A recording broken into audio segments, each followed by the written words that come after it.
Hello बच्चों, कैसे हैं आप लोग? कैसी चल रही पढ़ाई? बेटा आज हम लोग डिस्कस करने वाले हैं क्वाड्रिलेटरल्स। बहुत ही इंपॉर्टेंट टॉपिक है, ध्यान से आप लोग देखेंगे वीडियो को। और जो भी क्वेश्चन कराते जा रहा हूं या जो भी इसके प्रॉपर्टीज बताते जा रहा हूं उसे अच्छे से सुनते जाइए और कॉपी में नोट करते चले जाइए। ओके, मेरे साथ वीडियो में अंत तक बने रहें। आप देखेंगे कि पूरा के पूरा चैप्टर जो है आपका बिल्कुल वेल प्रिपेयर्ड हो गया। क्वाड्रिलेटरल एक ऐसा चैप्टर है कि 100% क्वेश्चंस आपके एनसीईआरटी बेस्ड क्वेश्चन होंगे, इसलिए एनसीईआरटी का एक एक क्वेश्चन ध्यान से कर जाना है, कोई परेशानी नहीं होगी आपको। ओके, तो देखो बेटा, क्वाड्रिलेटरल में सबसे पहली बात जो हमें जानना जरूरी है कि क्वाड्रिलेटरल होता क्या चीज है ना।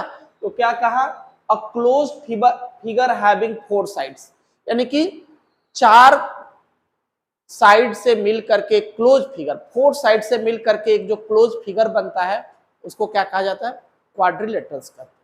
ओके, अब आप लोग क्या करेंगे कि डिफरेंट टाइप ऑफ क्वाड्रिलेटरल्स के जो शेप है उसको ध्यान में रखेंगे और उसके प्रॉपर्टीज को ध्यान में रखेंगे कि क्या क्या प्रॉपर्टी इसका है, ताकि जब भी आपको डिफरेंट टाइप ऑफ क्वाड्रिलेटरल जैसे रेक्टेंगल प्रूव करने के लिए आ सकता है, ट्रेपीजियम प्रूव करने के लिए आ सकता है, स्क्वायर प्रूव करने के लिए आ सकता है, कुछ भी प्रूव करने के लिए आ सकता है, तो अगर इसके सारे प्रॉपर्टीज आपको याद है तो आसानी से आप इसे प्रूव कर सकते हैं। ओके, तो ये कोई नया नहीं है आपके लिए, आप पहले से ही पढ़ते आ रहे हैं, बट एक बार उसी को रिमाइंड कर लेते हैं। देखिए रेक्टेंगल है, रेक्टेंगल के अपोजिट साइड्स इक्वल और पैरेलल होते हैं।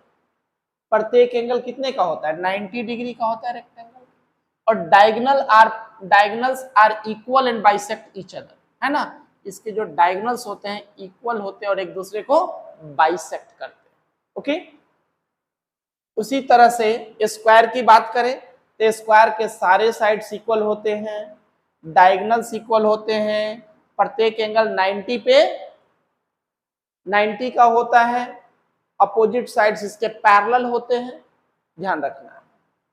पैरेललोग्राम में हमारा हो गया opposite sides are parallel and equal और डायगोनल बाइसेक्ट ईच अदर। उसी तरह से रोम्बस, रोम्बस का क्या है प्रॉपर्टी?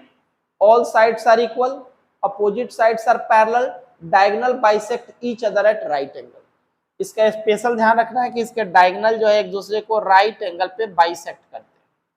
ओके, और ट्रेपीजियम, 2 साइड्स आर पैरेलल, इसके 2 साइड पैरेलल होते हैं, ए 2 साइड पैरेलल होते हैं। ओके, स्पेशली इसमें ध्यान रखना, इसके 2 साइड पैरेलल होते हैं। यहां देखिए नोट्स दिया हुआ है, कह रहा है कि all rectangles are parallelogram but और not all parallelogram are not rectangle, कि हमारे जो रेक्टेंगल्स हैं उसको क्या कर सकते हैं? पैरेललोग्राम कह सकते हैं, क्योंकि पैरेललोग्राम का सारा प्रॉपर्टी रेक्टेंगल फुलफिल करता है, लेकिन सारे पैरेललोग्राम को रेक्टेंगल नहीं कर सकते।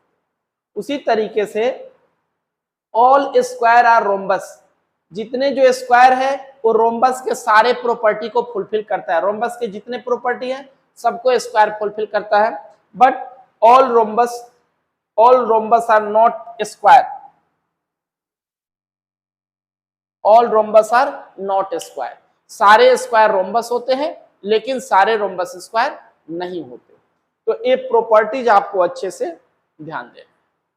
ओके, इसके बाद होता है कि क्वाड्रिलेटरल के चारों एंगल का सम कितना होता है? 360 डिग्री होता है। बहुत ही इंपॉर्टेंट प्रॉपर्टी है, ये आपके पेपर में आ सकता है। तो चलिए देखते हैं ये थ्योरम हम कैसे प्रूव करेंगे। तो मान लीजिए एक कोई भी क्वाड्रिलेटरल आपने ले लिया,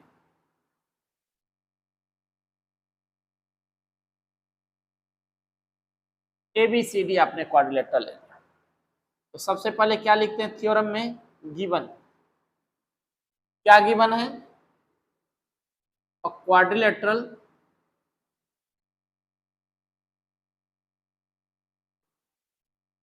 ABCD, है ना।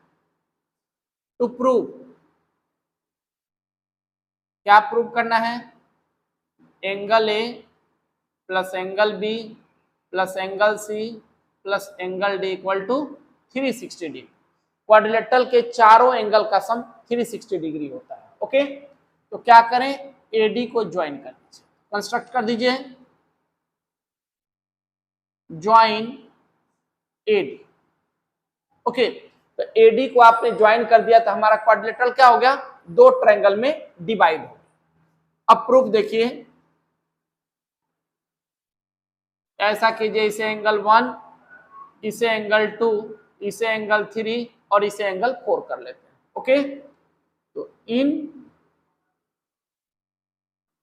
Triangle ABC, ABD, triangle ABD में देखिए, ए बी डी में क्या हो जाएगा, angle 1 plus angle B plus angle 3 equal to 180 degree, sum of angles of triangle, sum of angles, है ना। ट्रायंगल के तीनों एंगल का सम कितना होता है, 180 डिग्री होता है। फिर इन ट्रायंगल एसीडी, एसीडी में क्या हो गया, angle 2 plus angle C plus angle 4 equal to 180 degree. ये हमारा फर्स्ट इक्वेशन बना लेते हैं और इसे सेकंड बना लेते हैं। ओके, अब दोनों को ऐड कर दीजिए,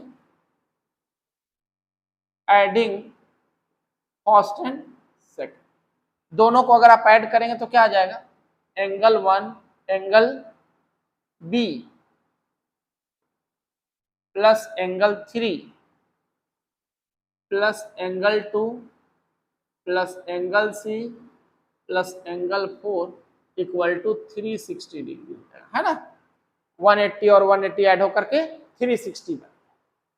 ओके, तो ऐसा करते एंगल 1 और एंगल 2 को एक साथ ले लीजिए, एंगल बी आपका आ गया, फिर एंगल 3 एंगल सी ले लीजिए और एंगल 3 और एंगल 4 को एक साथ ले लीजिए, इक्वल टू कितना है, 360 डिग्री। तो एंगल 1 और एंगल 2 मिलके क्या बना रहा है, angle A plus angle B plus angle C plus angle D equal to 360। Okay, बहुत ही आसानी से आप प्रूव कर सकते हैं इसको। दो ट्रायंगल में बांटना है और ट्रायंगल को ऑलरेडी आप जानते हैं, ऑलरेडी आपने चैप्टर 7th में पढ़ा हुआ है, यानी कि ट्रायंगल, कॉन्ग्रुएंट ट्रायंगल में ऑलरेडी आपने पढ़ा हुआ है कि ट्रायंगल के तीनों एंगल का सम 180 डिग्री होता और कैसे उसको प्रूव करते हैं। ओके, तो angle A angle B angle C angle D equal to 360 degree, hence sum of angles of quadrilateral